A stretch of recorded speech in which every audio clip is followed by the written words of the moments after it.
اهلا بيكم في حلقه جديده. الحلقه المره دي حلقه مختلفه شويه، مش حلقه علميه ولا تاريخيه ولا هنتكلم على فيلم. حلقه النهارده انا جاي اوريك واقول لك على شويه حقائق ممكن تكون عارفها ممكن تكون ما تعرفهاش. عايز افتح دماغك في حاجات في علم الفلك وصلنا لها ويمكن احنا مش مهتمين بيها قوي. احنا جينا ازاي؟ هل في حد خلق الكون ده ولا الكون ده جه صدفه؟ انفجار عظيم، نقطه غازيه انفجرت عملت الكون. طب ايه اللي خلى النقطه دي تنفجر؟ هل في حد خلقها ولا كانت مجرد صدفه؟ هل احنا موجودين دلوقتي في العالم ده وعايشين صدفة أو جايين من صدفة؟ هل القمر والأرض والشمس وكل النجوم والمجرات دي مجرد صدفة؟ هل انت قاعد بتشوفني دلوقتي صدفة؟ هل انا قاعد بقول الكلام ده لمجرد الصدفة؟ هل الحضارات اللي اتعملت وكل السنين وتاريخ الأرض، أينشتاين، إديسون، دافنشي، هل كل ده كان مجرد صدفة؟ الفنون والعلوم والحساب، الحب والمشاعر والصفات، هل كانت كل الحاجات دي مجرد صدفة؟ الثقوب السوداء، المادة المظلمة، الطاقة المظلمة، الغازات، النبات، الحيوان، هل كل دي كانت مجرد صدفة أو جت من صدفة؟ الغريب إن في كمية كبيرة قوي من الناس مؤمنة إن كل ده صدفة.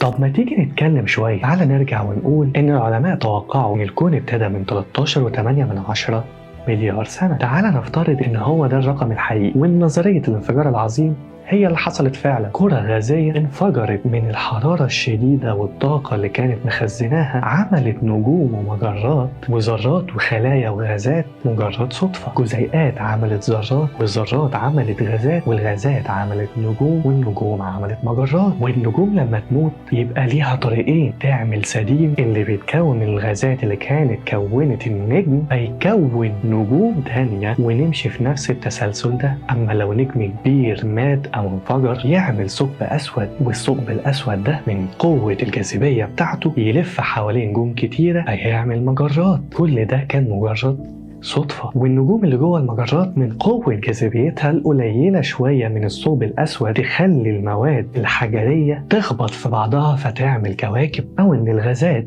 تتجمع وتعمل كواكب. ما هو زحل والمشتري كواكب غازية، أما الأرض والمريخ والزهرة وعطارد كواكب صخرية. والكواكب اللي تبقى بعيدة شوية بس عن النجم ده تبقى كواكب صخرية لكن مش مستفيدة من حرارة النجم فتتحول لكواكب جليدية متجمدة زي أورانوس ونبتون وبلوتو اللي اتشال بس ما علينا. كل ده كان مجرد صدفة. الكون بيتوسع صدفة، نجوم تموت تصنع نجوم ونجوم كبيرة تموت تصنع ثقوب سوداء تجمع نجوم فنسميها مجرات، وجوه المجرات نجوم بتجمع كواكب فتصنع حياة. وكل ده مجرد صدفة. فيجي كوكب من الكواكب اللي موجودة في الكون من الصدفة يجي غاز اسمه هيدروجين يتجمع مع غاز اسمه أكسجين يعملوا حاجة اسمها مية. ومن الصدفة إن المية تكون في حالة سائلة لأن درجة قرب الكوكب ده من النجم اللي بيلف حواليه هي مسافة مثالية إنها تحافظ على المركب ده في حالة سائلة دائمة. بس كل ده صدفة. المية دي يبقى سبب في وجود حاجة اسمها نبات،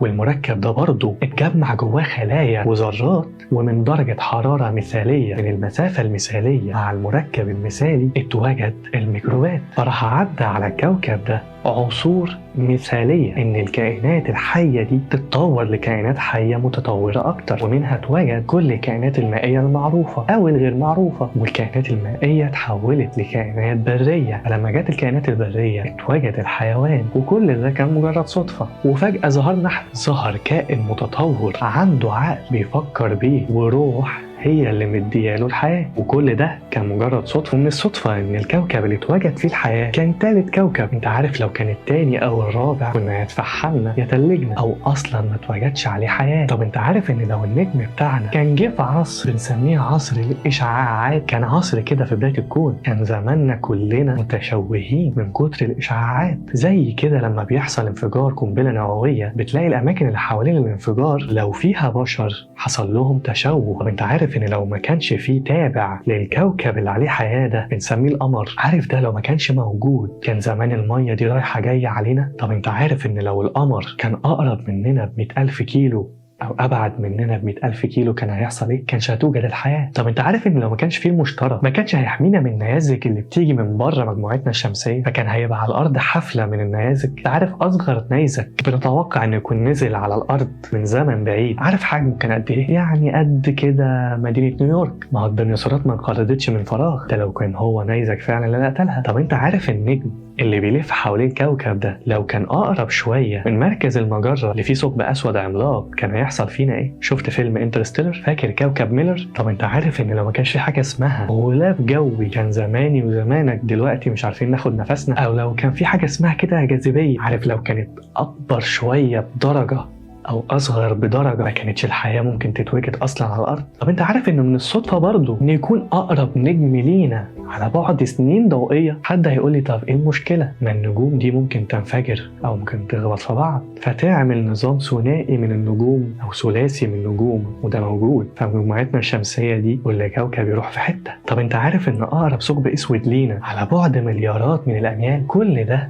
كان مجرد صدفة، نظام اتوجد صدفة، تسلسل اتوجد صدفة، حاجة تتولد ولما تموت تعمل نفس الحاجة دي بعدد أكبر، أو إنه حاجة تتولد فتجمع الحاجات دي كلها حواليها فيتوجد نظام وتسلسل ونسميها صدفة. الحلقة دي أنا مش جاي أقنعك بحاجة أو أغير معتقد عندك، بس أدينا بنتكلم مع بعض وبندردش مع بعض. صدفة إن العالم يكون اتوجد من كرة غازية انفجرت فعملت نجوم وكواكب ومجرات، ولما النجوم تموت تيجي نجوم زيها ونجوم تانية تموت تجمع نجوم حواليها فتعمل مجرات، والمجرات دي يتخلق فيها أنظمة تتوجد فيها حياة. هل كل ده كان مجرد صدفة؟ أنت عارف لو ما كانش فيه قمر، عارف لو النجم بتاعنا ده كان أقرب لمركز المجرة بتاعتنا اللي فيها ثقب أسود كنا هنتاكل. عارف إن لو كان في نجم قريب مننا أو مجرة قريبة مننا كانت كل الحياة دي ما اتوجدتش أصلا. عارف لو كان الأرض جت أبدر من كده شوية أو سنين متأخرة شوية كان هيحصل فينا إيه؟ أو لو كنا أصلا اتوجدنا. عارف لو كان النجم بتاعنا أكبر شوية كنا اتفحمنا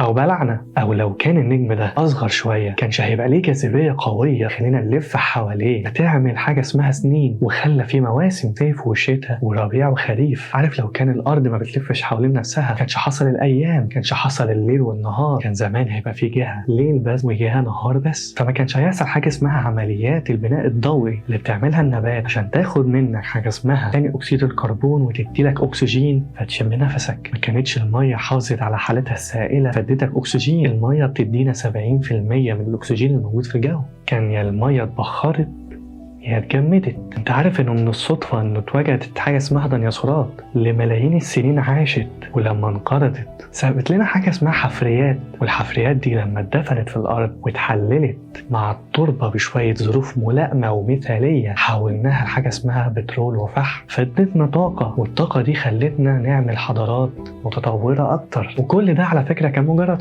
صدفه صغيره اتحولت لصدفه كبيره وجدت صدف اكتر عملت صدفه واحده. رأيي ما كانتش صدفه، كانت اكبر من مجرد صدفه ان كل ده يحصل صدفه. هي فين الصدفه ان كل ده ممكن يكون اتوجد صدفة؟ هل كانت صدفة ان كل ده يتوجد صدفة؟ انت فاهم فين الصدفة؟ لا، هو هتكون اغرب صدفة ان كل ده يتوجد صدفة. على الاقل لازم يكون في حد خلق الصدفة اللي ممكن تخلي كل ده يكون يتوجد صدفة. وبكده خلص الكلام.